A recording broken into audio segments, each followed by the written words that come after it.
Hello, and welcome to the channel. Today we are at Eclair TV and with a bunch of people. On va pas parler en anglais pendant toute l'émission. L'émission est un peu particulière, ça m'a pris un petit peu de temps de la préparer. Le sujet, c'est la culture comme champ de bataille. Alors, il y a deux choses. La première chose, c'est que moi, en tant qu'artiste, pendant très longtemps, j'ai pensé que la culture était un endroit paisible, en tout cas un endroit où il y avait la paix, une sorte de communication. Et en réalité, c'est un petit peu sport, en vrai. Mais aussi l'idée du champ de bataille, puisque le champ de bataille n'est pas toujours la guerre, n'est pas toujours là où se passent les enjeux. C'est-à-dire que parfois, surtout par exemple comme un pays comme les États-Unis d'Amérique, qui est réputé pour emmener la bataille ailleurs, alors que c'est lui qui fait la guerre. Et donc, avec cette idée dans ma tête, je me suis dit, tiens, est-ce que il se passe quelque chose de similaire dans la culture, c'est-à-dire qu'en fait il y a des enjeux ou des forces en présence dans la culture, dans l'art, à l'intérieur des œuvres des artistes, qui font partie d'enjeux que soit les artistes contrôlent, que soit les artistes ou même les acteurs culturels ne contrôlent pas nécessairement. Et donc c'est dans ce sens-là, c'est un sujet que j'ai du mal à aborder de façon frontale, donc on va probablement faire le tour, jusqu'à peut-être essayer d'en faire une image qui va vous paraître lisible. Avec nous, on a 4 personnes.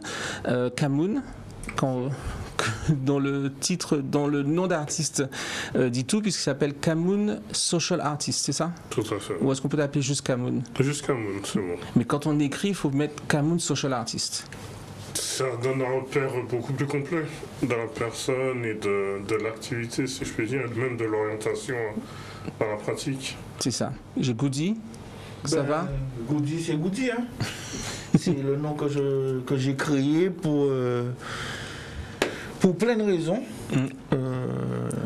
La première, c'était pour éviter les relations de parents, amis, alliés, du fait de mon éducation, du fait de là où j'ai grandi, de là où j'ai fait ma scolarité. Et bien m'en a pris parce que bon, j'ai beaucoup d'amis qui ont découvert que finalement Goody c'était moi. J'ai le gène. Ça fait 4, 5, 6 ans. Parce que bon, je ne mettais pas tellement mon visage non plus dans les médias. Donc c'est un choix stratégique. C'est un choix stratégique, c'est le nom est pensé pour ça. Donc la bataille commence. Mais la bataille, elle a été tout de suite. J'ai toujours évité que mes enfants soient les fils d'eux. Par exemple. Non, mais je veux dire la bataille culturelle, puisque... Oui, mais ça fait partie de la culture aussi. Oui, c'est ça.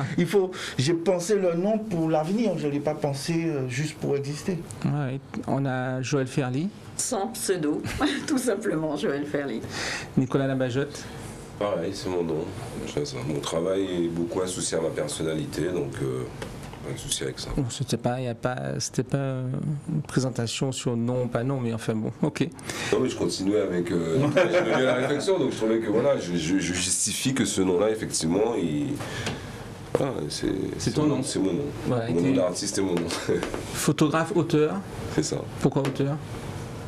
Ou comment? Eh ben, écoute, auteur parce que ça distingue dans la photographie, il y a plusieurs genres photographiques ou de styles photographiques. Effectivement, auteur vient préciser le fait que derrière ce qu'on montre, il y a souvent un discours, il y a souvent une volonté d'établir un échange, de communiquer avec les gens, quoi. Donc il y a un discours, voilà. D'où auteur. On a par Skype un artiste martiniquais, enfin antillais, qui vit à Paris. Jean-François, tu es là?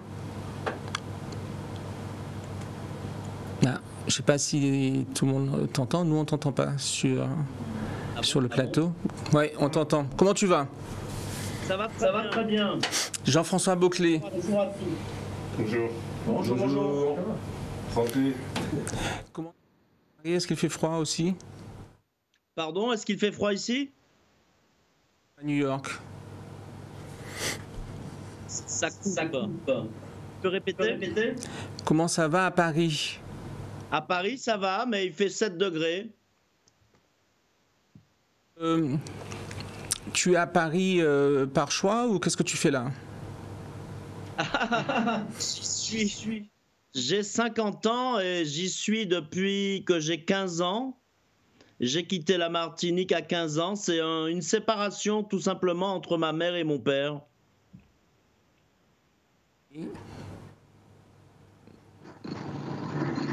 Et donc tu es parti avec ton père, avec ta mère Avec ma mère.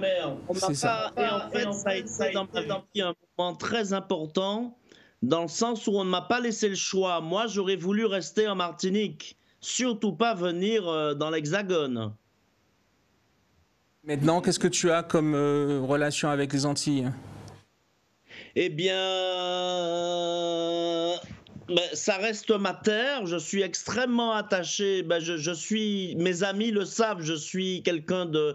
Je n'aime pas le mot nostalgie, mais je suis vraiment ultra attaché à la Martinique, sachant que c'est un territoire qui ne m'invite pas, parce que je ne voyage pas en vacances, je ne sais pas prendre de vacances, et je ne voyage que quand j'ai des expos, et la Martinique ne m'invite pas. On va regarder un petit peu quelques-unes de tes œuvres. J'ai pas pris beaucoup de choses parce qu'on est quelques-uns sur le plateau, mais on peut regarder par exemple l'œuvre que tu as vendue à Saatchi et Saatchi. C'est une installation remplie de sachets, justement à Saatchi. Oui, Est-ce qu'on a ça en régie? C'est une grande installation bleue. Je n'ai pas l'image. Hein. On parle. C'est une de tes œuvres, une de tes œuvres les plus connues. Oui. L'œuvre avec les sachets, je sais pas, elle n'arrive pas à l'image. Je sais pas si on l'a. Non. Ah non, on l'a pas. Oui. Mais c'est pas celle-là. C'est une œuvre avec où on voit. Là, je dis ça en régie. C'est une œuvre où on voit l'installation complète avec des sachets bleus. Enfin, on voit pas que c'est des sachets sur l'œuvre nécessairement. Ah. On a du mal. Moi, je ne te vois pas. Oui, mais on t'entend. Est-ce que tu peux nous parler de cette expérience de l'œuvre que tu as vendue à Saatchi? Juste pour nos spectateurs, Saatchi est peut-être un des collectionneurs, une des fondations les plus importantes du monde. Et c'était quand même un point important de ta carrière. Oui, sachant que c'est une installation que j'ai réalisée pour la première fois en 2001. Et que j'ai montré vraiment un peu partout dans le monde. Et j'ai été contacté par la Saatchi Gallery en 2014, il l'a acheté et il l'a exposé en 2015 et récemment, je crois, en 2020. Et explique-moi le sachet, pourquoi tu as mis tout ça de sachet là?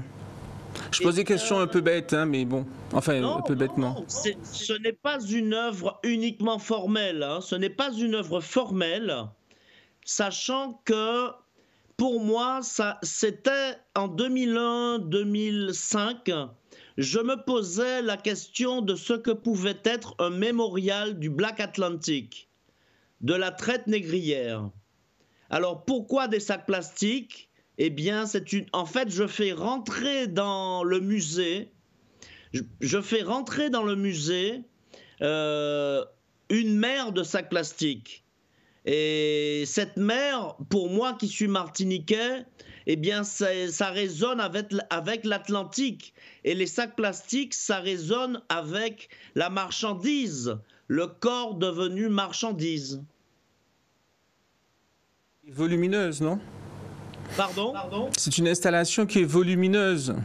Elle peut aller jusqu'à 100 mètres carrés, comme à la Saatchi et aussi à Buenos Aires il y a quelques années. Et quand elle est en format par exemple, de 100 mètres carrés et exposée pendant 8 mois, parce qu'il faut rajouter toutes les semaines 2000 sacs plastiques parce que la forme s'effondre. Eh bien, cela nécessite 100 000 sacs plastiques. Et cet océan, est-ce que, je ne veux pas faire de la psychanalyse de comptoir, mais l'océan, pour moi, c'est un peu ce qui te sépare de ton père, non? Est-ce qu'on peut voir ça comme ça? Ça t'appartient. Mais est-ce que j'ai raison? Ah mais est-ce que tu as raison, tu es marrant.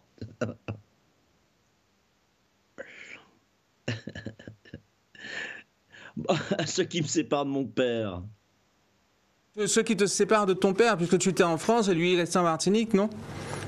Non, c'était pas. Je n'ai pas mis. À cette époque, encore une fois, j'ai vraiment travaillé sur la question de l'histoire dans mon travail. Et de 2001 à 2005, c'était vraiment la question de l'esclavage que j'ai d'abord questionné. Je ne l'ai plus questionné par la suite, même si la question de l'histoire est centrale, est restée centrale dans mon travail. Je ne l'ai plus questionné parce que je l'ai beaucoup questionné et beaucoup exposé aussi. Quand tu travailles avec les bananes, on va montrer les bananes. Quand tu travailles avec les bananes, est-ce que tu questionnes pas aussi un peu l'esclavage? Je ne dirais pas ça, parce que je ne mélange pas les choses, sachant qu'on est là dans ce qu'on appelle le plantationocène, c'est-à-dire le moment où l'humain, enfin la Terre, pas que l'humain, la Terre change d'air. On est rentré avec l'esclavage dans l'ère plantationocène. Et tu peux entendre dans plantationocène la plantation. C'est-à-dire qu'à un moment, quelque chose s'est passé dans la plantation qui a changé la Terre entière. Mais là, quand je travaille sur la banane, je travaille sur la monoculture d'exportation, je travaille sur évidemment le chlordécone, puisque je suis martiniquais, mais pas que le chlordécone en Martinique-Guadeloupe, parce que je suis allé aussi au Costa Rica, où il y avait la United Fruit Company. Je suis allé en Colombie, qui est dans la même situation jusqu'à aujourd'hui, où la situation dans les bananeraies est catastrophique. Et dans ton installation, à un moment, l'homme que tu crées en banane, il est jaune et après il est noir. Tu peux répéter? Dans ton installation, tu crées un homme, c'est la silhouette d'un homme qui est faite en banane. Il y a plusieurs, mais dans celle-là. Et donc, à un moment, cette silhouette est jaune et après, elle devient noire. Alors, selon le pays où j'expose cette installation, je laisse pourrir ou pas les bananes. Par exemple, je l'ai montré en Haïti, dans la ville de Jacmel, et c'était hors de question de laisser pourrir 300 kilos de bananes, parce qu'elle fait 300 kilos de bananes. Donc, j'ai donné au public à cannibaliser le Bananaman. Ce que j'ai aussi fait à Aka, dans la foire d'Aka à Paris, ce que j'ai aussi fait à Bruxelles. Mais au Costa Rica en 2021, en janvier 2021, on a laissé pourrir pendant 2 à 3 mois le Bananaman.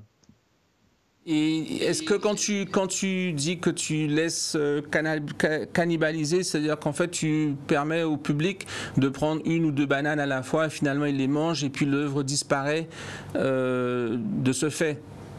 Oui, et ce qui est important pour moi, ce n'est pas seulement de manger un corps, c'est le banana, parce que là c'est assez judéo-chrétien, hein, mais c'est surtout de manger tous ces écrits que j'ai, parce qu'on n'a pas dit, mais vous savez, une banane, enfin tu sais, pardon, une banane, si on fait un petit trait dessus sur la peau, ça noircit et le lendemain ça cicatrise.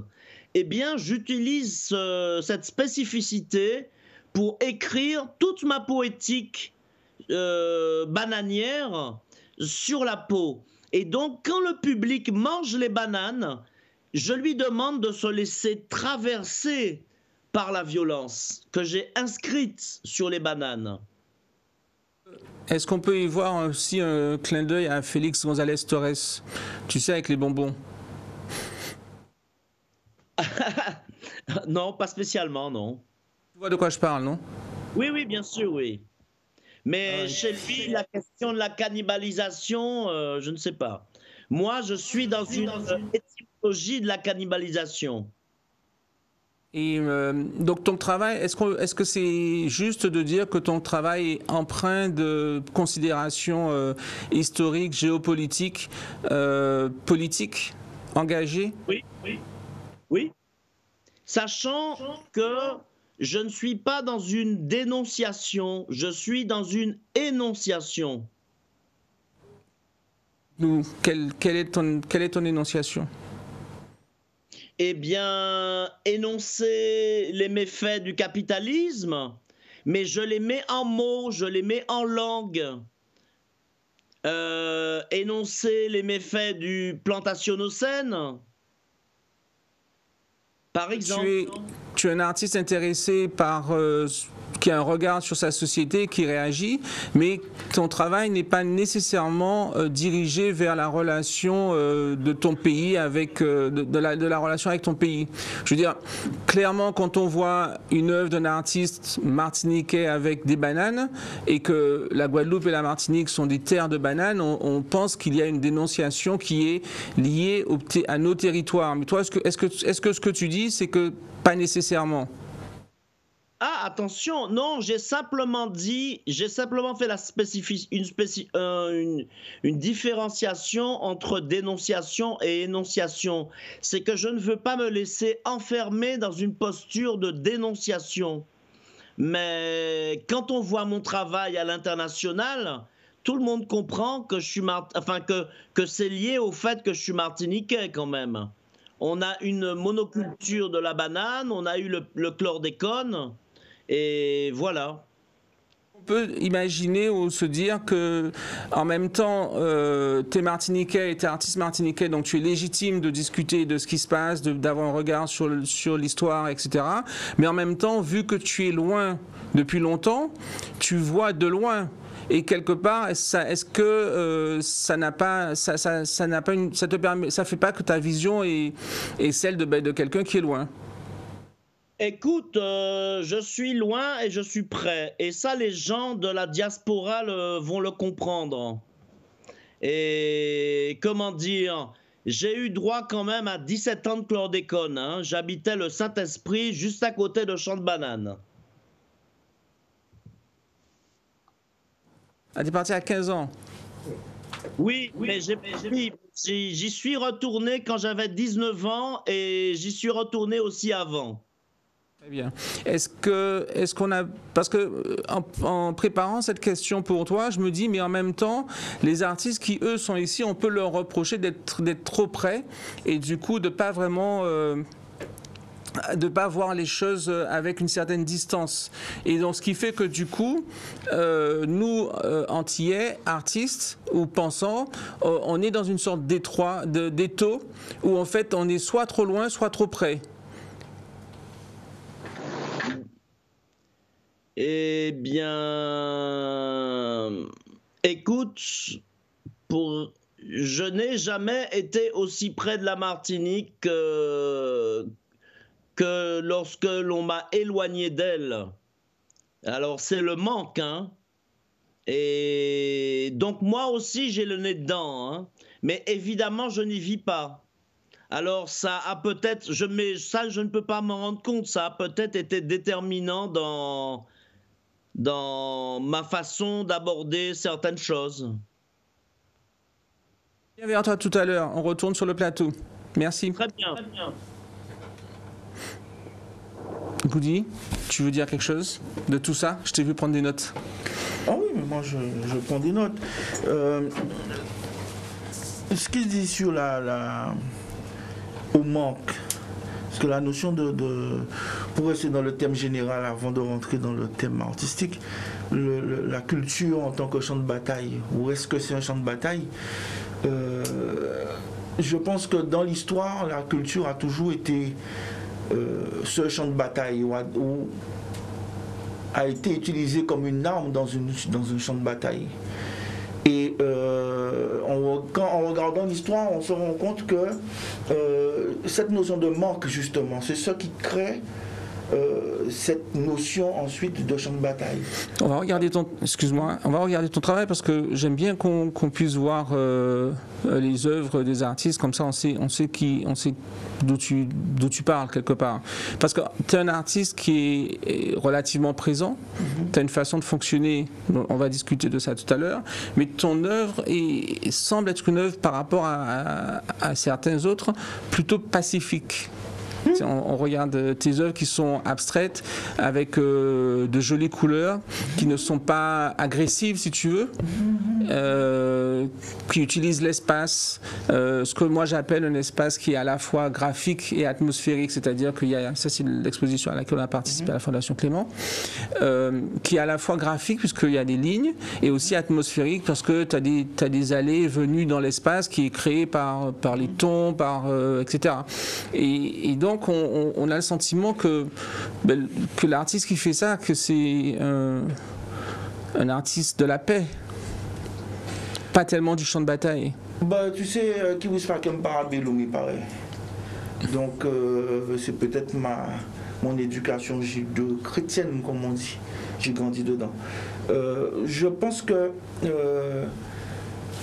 la bataille, comme tu disais à un moment, elle n'est pas forcément violente, contrairement à ce qu'on pense. Il y a plusieurs formes de bataille.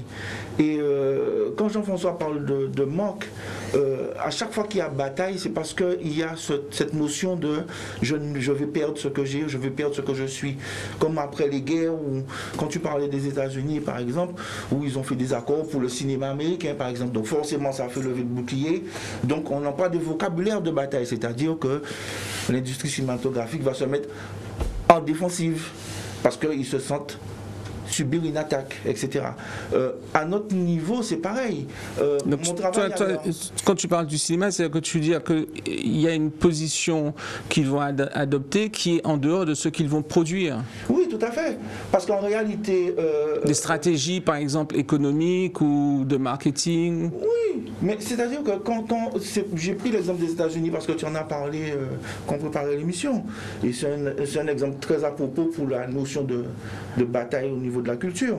Parce qu'en réalité, de ce que je me rappelle, de ce qu'on a appris en histoire, effectivement, ils ont fait le lever de bouclier, mais ça n'a pas tellement influé sur la production cinématographique elle-même. Donc, effectivement, il y a eu des accords qui disent que mais dans les chiffres, il n'y a pas vraiment eu d'impact sur la production cinématographique qui s'est retrouvée être la deuxième industrie de France après la guerre. Donc, c'est des notions qu'il faut voir. Maintenant, la guerre, elle existe. Cette guerre, ce champ de bataille existe à plusieurs niveaux. Elle peut avoir une apparence douce. Parce que dans mon travail, là, on voit apparemment doux, il y a trois éléments. Ce dernier travail, c'est la collection Résonance. C'est basé sur trois éléments. C'est basé sur la cale de bateau, les voiles, ou le voile, tout ce qu'il y a autour de la symbolique du voile, et le corps. Tout simplement parce que mon travail en général s'appelle Regard sur l'évolution du monde. Je ne me regarde pas à travers de mon nombril. Je sais que j'en ai un. Et j'ai pu observer du peu que j'ai appris et du peu que j'ai analysé, parce que je passe plus mon temps à analyser qu'à apprendre. Quasiment toutes les civilisations sont passées par une conquête par la cale ou par la voie maritime. Et il y a une espèce de quelque chose, de ce quelque chose-là qui me perturbe dans l'évolution du monde, autour de ce conflit de vouloir imposer sa culture à l'autre, soit à travers des valeurs ou à travers d'autres choses. Et c'est pour ça que j'ai utilisé cette notion de cale et de voile, parce que c'est ce qui nous construit en fait. Camoun, la culture. Parce que toi, tu abordes aussi la question de la culture dans ton travail. On va passer quelques exemples. On a 2 ou 3 images de ton travail. Mais la culture, du coup, est présente de façon plus frontale dans les images que tu proposes. Oui, parce que dans mon travail, en fait, l'interrogation que j'ai, c'est une interrogation, j'ai presque envie de dire, du territoire, de mon environnement direct, qui correspond aussi à mon retour en Guadeloupe. Et quand j'y retourne, c'est non pas que j'ai grandi, je suis pas grandi en Guadeloupe, je suis pas né en Guadeloupe, j'ai grandi, je fais ma scolarité en France. Depuis quand? Depuis, je suis revenu en 2016. D'accord, donc une très grande partie. Voilà, j'ai fait vraiment toute ma scolarité. Juste pour nos éditeurs, nos spectateurs, on a déjà reçu Camoun où il parle de son background un peu plus longtemps. Vous pouvez retrouver l'émission sur le YouTube ou le Facebook de Éclair TV.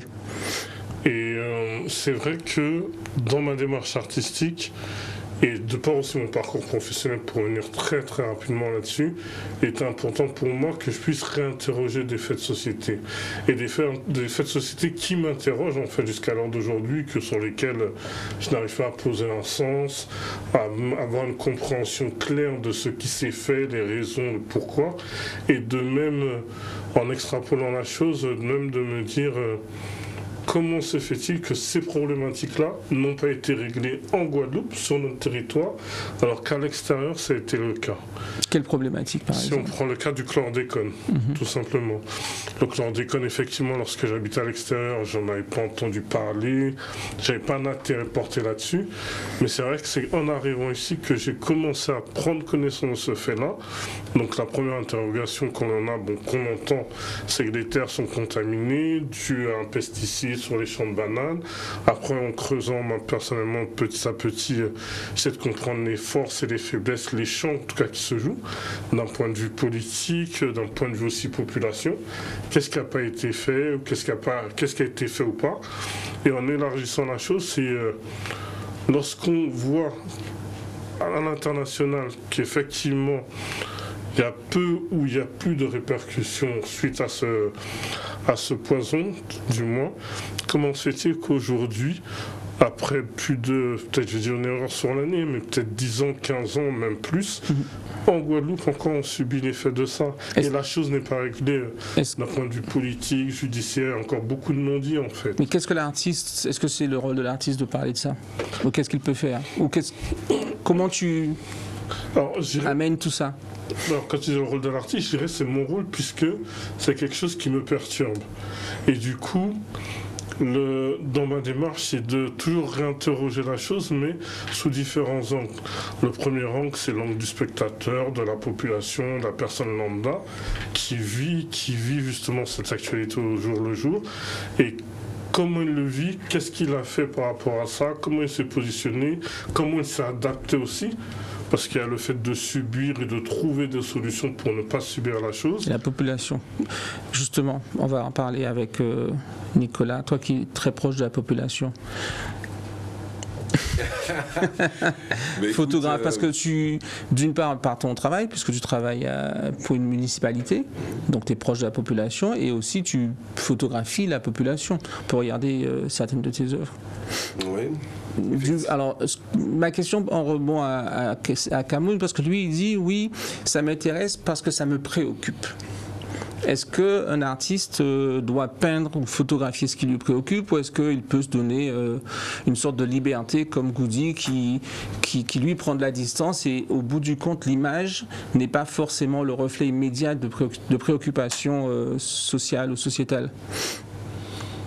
Bon, en tout cas, il peut y avoir les deux principes, ou même plus de principes. Moi, je pense que avant d'être artiste, on est des citoyens concernés par ce qui se passe, comme il disait, dans nos territoires. Et à un moment donné, on se sent interpellé ou pas par ce qui se passe. La photographie, effectivement, moi, ma façon de travailler, c'est de poser mon appareil, poser mon regard. L'appareil, c'est l'intermédiaire, mais en tout cas, c'est de poser mon regard et de marquer.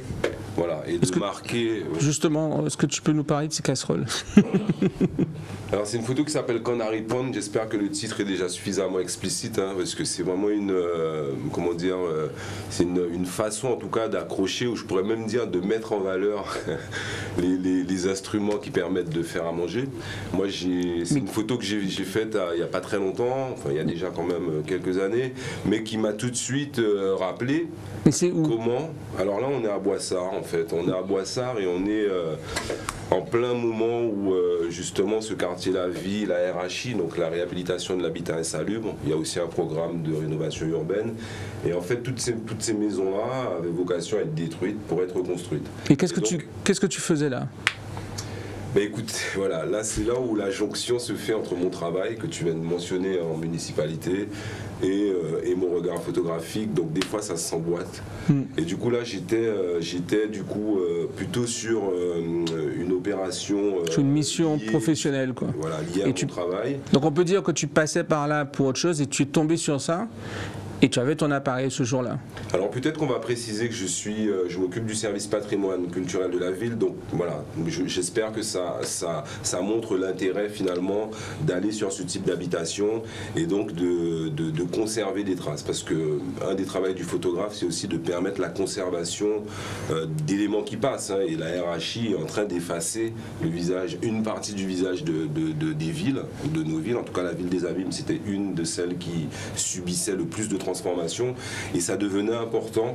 Donc c'est là où tout de suite la connexion s'est faite entre la mission du service public et aussi cette nécessité de garder des traces justement du paysage qui est en train En parlant de traces, Joël Ferly, ça va?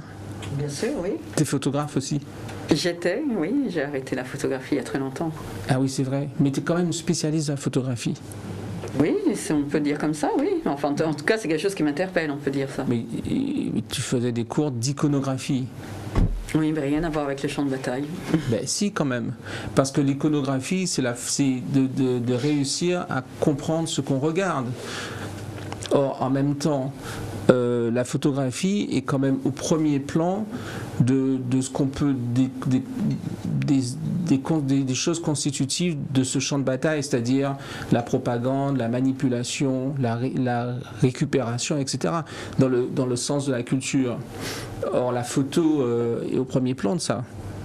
Ou pas? Alors, si c'est dans le sens éduqué au regard, éduqué à la construction du signe, effectivement, hein, sémiologiquement parlant, à partir du moment où on est en toute possession de comment faire sens avec le signe, on comprend beaucoup mieux, effectivement, les enjeux et surtout on peut en jouer ou en déjouer quand c'est nécessaire. Est-ce que pour moi, tu fais des choses différentes dans ta vie, on va dire. Photographe, en tout cas au début, t'es artiste, installation, performance, etc. Et tu es aussi un peu une artiviste, est-ce qu'on peut dire ça? Surtout pas. Tous ces termes à la mode, je les laisse à ceux qui veulent les employer. Non, je suis ce que je suis. Je n'ai aucune prétention de mettre ni titre ni rien de tout. On essaie de comprendre quand même. Non, mais je reste Joël Ferly, artiste. Et c'est là où c'est important. Tu as fait un travail important avec l'Artocarpe quand même. Mais c'est là où c'est important de ne surtout pas tenter de mettre les gens dans des cases. L'artiste, c'est pas juste quelqu'un qui peint. L'artiste, c'est aussi justement celui qui va pouvoir écrire sur les autres, décider de faire une exposition, donc d'être commissaire, sans se mettre un titre de commissariat nécessairement, qui va pouvoir effectivement faire tout un travail d'archivage s'il en a la capacité et la volonté, parce que justement il a cette possibilité d'avoir la sensibilité. Et effectivement, moi je fais tout ça à la fois, et notamment à travers l'Artocarpe, effectivement. Oui, mais la raison pour laquelle je dis ça, c'est parce que certains artistes sont juste peintres et c'est tout. Or, quand on parle avec quelqu'un, c'est intéressant de savoir que cette personne est aussi impliquée, par exemple dans ton cas, dans le développement de l'art, de son territoire, etc. C'est dans ce sens-là. Et en tant qu'artiste, mais du coup, effectivement, tu vois, l'échange qu'on vient d'avoir est assez représentatif de ta position, parce que j'ai du mal à toujours savoir à qui je parle. Est-ce que c'est quelque chose que tu ne veux pas mettre en avant, et en même temps stratégiquement tu as fait pendant longtemps vraiment le distinguo entre Joël Ferly, l'Artocarpe et l'artiste, notamment dans l'occupation par exemple de tes locaux à l'Artocarpe, à Moule par exemple, tu vois. Non, je ne pense pas avoir fait un distinguo. Le seul distinguo, c'est l'Artocarpe et Joël Ferli, ça c'est sûr. Mais je pourrais presque te retourner la question. C'est-à-dire, une fois de plus, il faut cesser de penser qu'un artiste n'est là que pour faire des œuvres d'art. Un artiste peut aller bien plus loin, comme tout un écrivain, comme toute autre forme d'auteur qui peut y avoir. Or, on veut souvent l'enfermer dans une case qui serait juste celui ou celle de la création. Dans la création et le champ de bataille, tu dis que la photo n'a rien à voir, enfin bon, on s'est expliqué. Comment est-ce que l'artiste peut faire partie de ce champ de bataille? Est-ce qu'il doit de la bataille à partir du moment où sociétale, je veux dire, en ce moment, il y a des batailles dans les rues. À partir du moment où l'artiste lui-même est un élément de cette société, et pas n'importe lequel, parce qu'il ne faut pas oublier que l'art, on parlait du champ de la culture tout à l'heure, mais je préfère m'axer sur ce que je connais, c'est-à-dire plutôt l'art, reste pour moi l'un des seuls lieux où l'expression est encore libre. En tout cas, c'est comme ça que ça se conçoit. Hors chemin institutionnel ou institutionnalisé, l'artiste normalement a toute la possibilité de manœuvre pour en fait s'exprimer tel qu'il le souhaite. Est-ce qu'un artiste peut faire grève? Je ne sais pas pourquoi tu reviens tout le temps à cette... Parce que ça m'a marqué, peut-être. Cette performance qui date... ça date de 2009. Donc, si tu veux que je revienne dessus... Avant ou après le LKP? Alors, si tu veux que je revienne dessus, s'il te plaît, laisse-moi la présenter. Nous sommes au 5 février 2009, jour de l'entrée en grève de la Martinique. Ce jour-là, je suis invitée pour exposer avec d'autres artistes à la Fondation Clément, et la commissaire en charge apprend qu'il y a une vidéo qui circule sur les béquets et qui fait énormément d'ombrage à cette famille. Et elle est très embêtée. Le vrai pouvoir de la Martinique, c'est ça? C'était quoi la vidéo? Je ne sais plus le titre. Oui. En tout cas, toujours est-il que j'ai bien senti que la commissaire était très très embêtée puisqu'elle devait accueillir la bourgeoisie de la Martinique, les politiques, etc. Et elle se sentait vraiment mal à l'aise du coup d'aller inaugurer une exposition chez Monsieur Ayotte, lui-même béquet, et d'avoir en arrière-fond cette réalité. Donc j'ai voulu un petit peu par boutade casser l'ambiance, permettre à tout un chacun justement de dévier. Et c'est là où la stratégie compte et que l'artiste a toujours tout pouvoir, parce qu'il ne faut pas oublier que l'artiste a le privilège, et beaucoup ne l'utilisent pas ce privilège alors qu'il devrait toujours être dessus, d'être aussi bien à parler à des gens qui sont en prison un jour dans du social justement, et le lendemain à être assis à côté d'un Premier ministre ou d'un ministre qui nous est dépêché, parce que bon, ça fait toujours bien de mettre une petite Joël Ferli à côté du ministre de la Culture. Pas si petite que ça. Est-ce que Jean-François est toujours avec nous? Jean-François? Est-ce qu'on l'a perdu ou pas? On continue, on va revenir. C'est dommage parce que je voulais quand même avoir son point de vue sur rebondir un peu par rapport à ton installation. Ah, Jean-François, comment tu vas? Tu es de retour avec nous? Oui. Est-ce que tu connais la performance de Joël sur Artiste en grève qu'elle a faite en 2009? Non, je ne pourrais pas la commenter parce que je ne la connais pas en fait.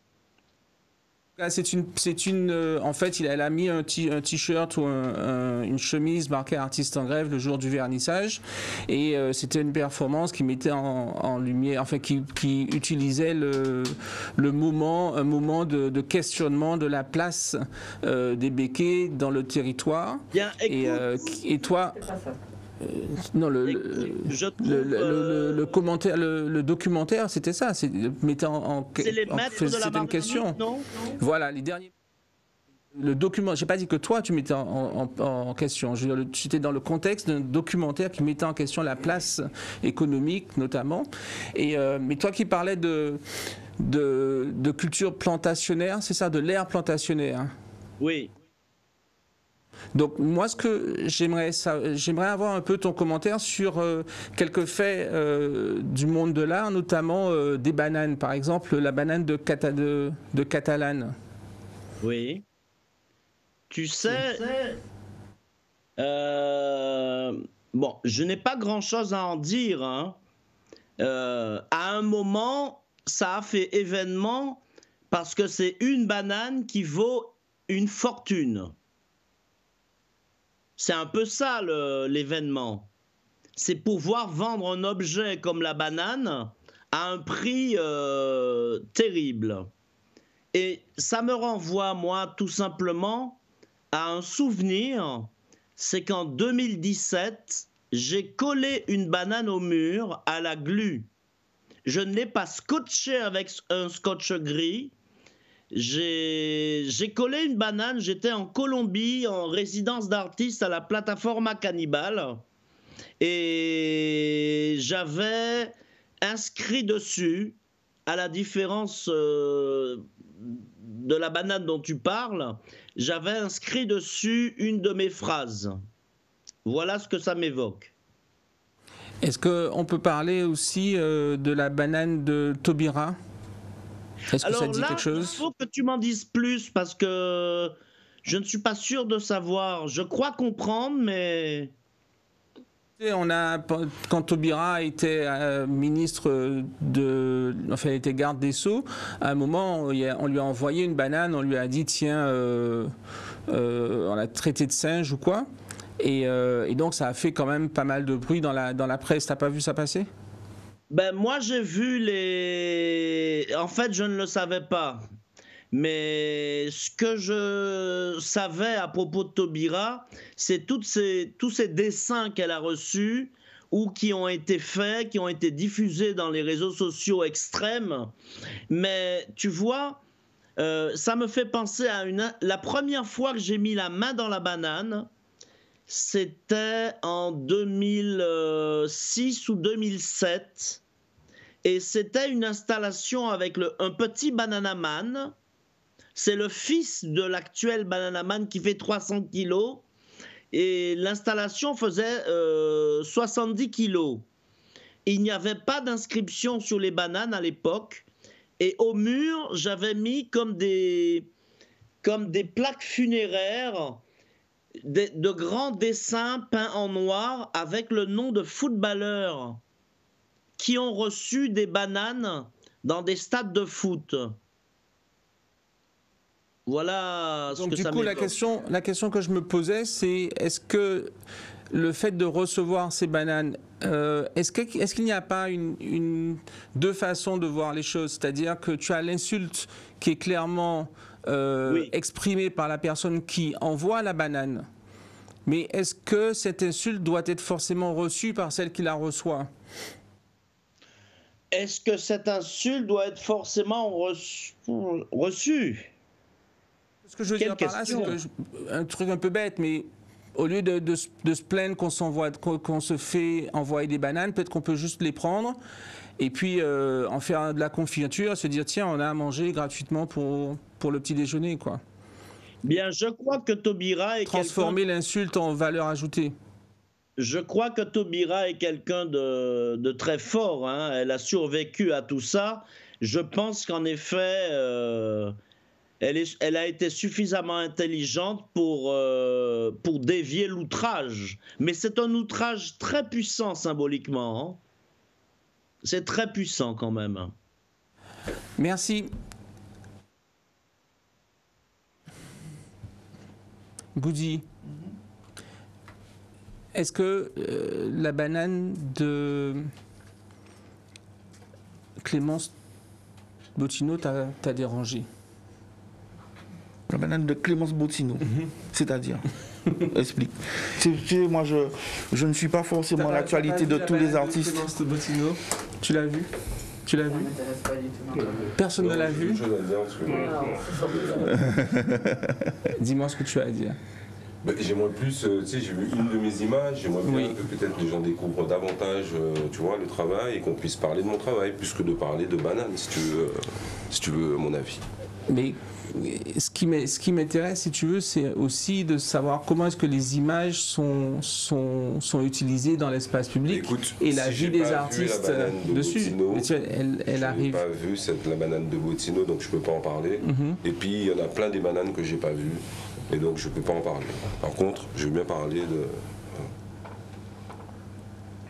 Ben vas-y. On parlait tout à l'heure de culture, agriculture. Ben, écoute, juste avant, on a vu effectivement, moi je parlais de poser mon regard du coup sur ma société, et finalement le regard il va un peu partout. Il est comment dire, alors souvent je dis que c'est un regard un peu intuitif, puisque c'est finalement l'information qui sort au quotidien, qui nous interpelle et qui a une façon de nous interpeller. Et à un moment donné, bah, écoute, on se dit, moi mon médium, c'est un médium, donc c'est la photographie, et à la différence peut-être des disciplines qu'il y a autour de la table, le photographe, dès le départ, en fait, est déjà dans un acte social. Parce qu'il suffit qu'on pose finalement notre appareil photo dans la rue ou même en studio, il suffit qu'on le pose devant quelqu'un, on est déjà dans le rapport d'être en interrelation avec le sujet. Et donc, moi c'est de ça que je voudrais parler, c'est très très important. Et surtout, comment effectivement aujourd'hui la photographie, et si on doit revenir sur la notion de champ de bataille, comment la photographie effectivement... alors avant même de parler de ce qu'elle montre, l'outil photographique s'est beaucoup développé sur un champ de bataille, c'est développé en guerre, c'est développé, je veux dire, les stratégies, on parlait de stratégie tout à l'heure, les stratégies au combat se faisaient à partir de photographie.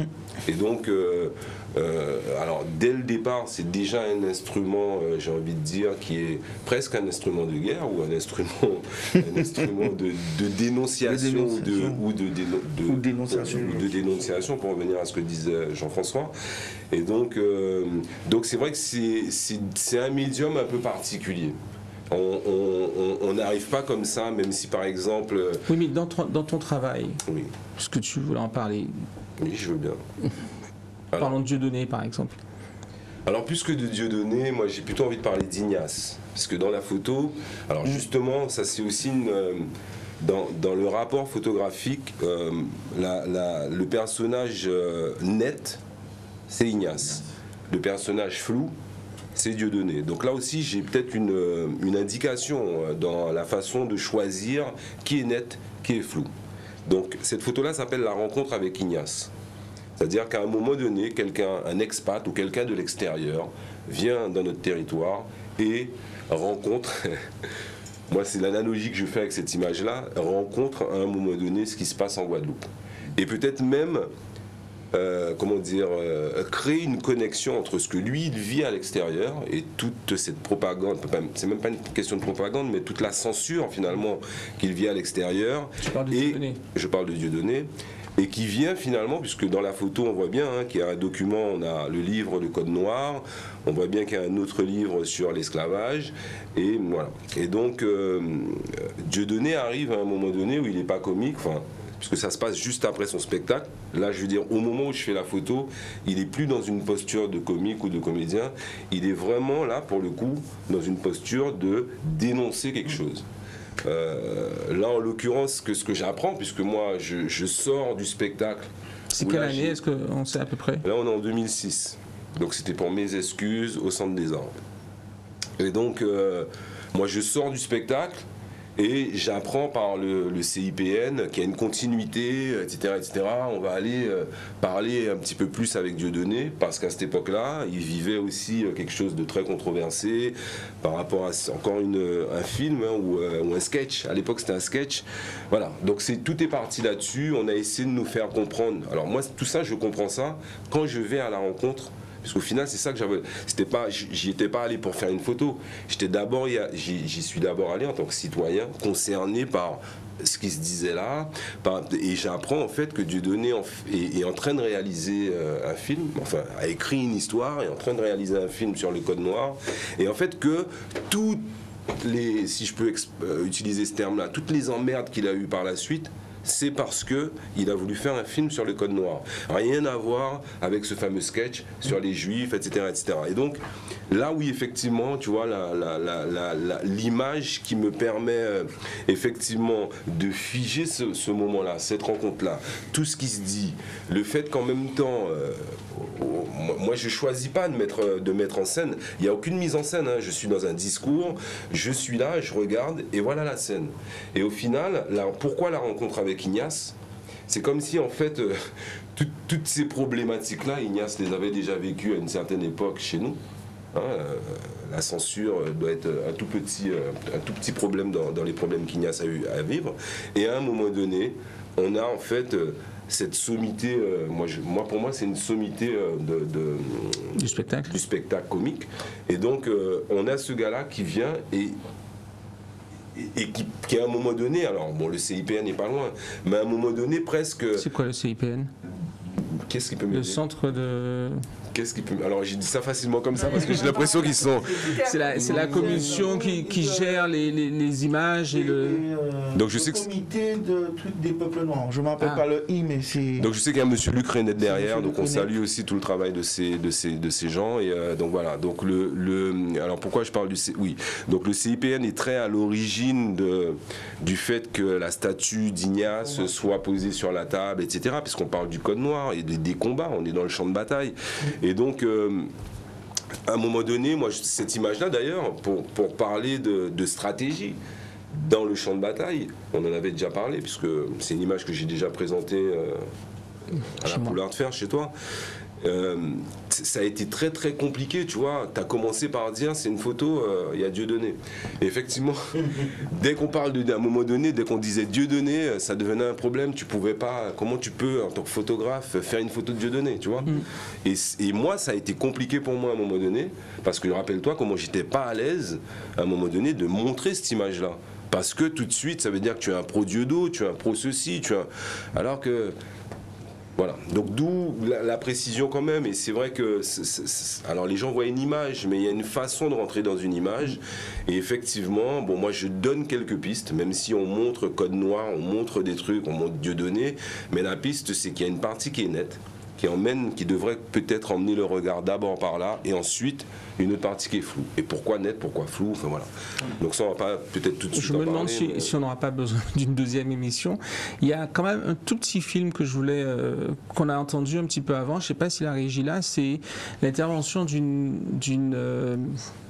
conseillère municipale à Montreuil.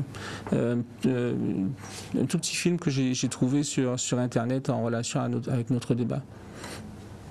Et là, c'est très dangereux, car quand la culture et la communication ont la même direction, le même responsable décisionnaire, cela s'appelle tout simplement de la propagande. Quelqu'un veut réagir? Ça, Joël. Bien, après de Dieudonné. Mais j'avais pas du tout pensé intervenir sur ça, mais on va faire le lien, parce que s'il y a bien un artiste, comme tu l'as dit, tu l'as nommé en tant que sommité, pour lequel le mot culture apparaît dans le paysage français, pour lequel justement il y a une omerta complète. J'ai bien aimé comment tu as présenté le fait que même montrer, presque dire qu'on est l'auteur de cette photo qu'on a réalisée d'un Dieudonné qui était peut-être le Dieudonné avant problème, aujourd'hui fait presque figure. Il faut surtout pas dire qu'on est allé voir le spectacle de Dieudonné, sachant parfaitement, c'est là que l'hypocrisie arrive, sur le terrain, que Dieudonné vient régulièrement en Guadeloupe faire son spectacle de manière marrante. C'est-à-dire, c'est sa nouvelle façon d'opérer aujourd'hui. Mais au-delà de ça, il y a aussi ce que Nicolas mentionne, c'est le fait qu'il n'ait pas pu faire son film sur le Code Noir. Oui, mais ça, c'est ça. Voilà. Et donc, justement, du champ de bataille. C'est ça. C'est-à-dire qu'il y a d'une part ce qu'on peut faire et qui peut montrer ou pas et où, mais il y a aussi ce qui n'est pas montré. Oui, mais c'est-à-dire, et c'est là où je veux faire le lien entre mon travail et celui de Nicolas, le lien du travail qui paraît avoir juste de belles couleurs. Quand je parlais de cale et de voile qui nous construit,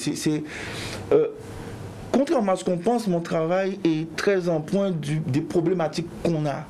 Mais nos problématiques sont celles de beaucoup d'autres. Mais on est venu ici par la cale. On a été construit par la cale.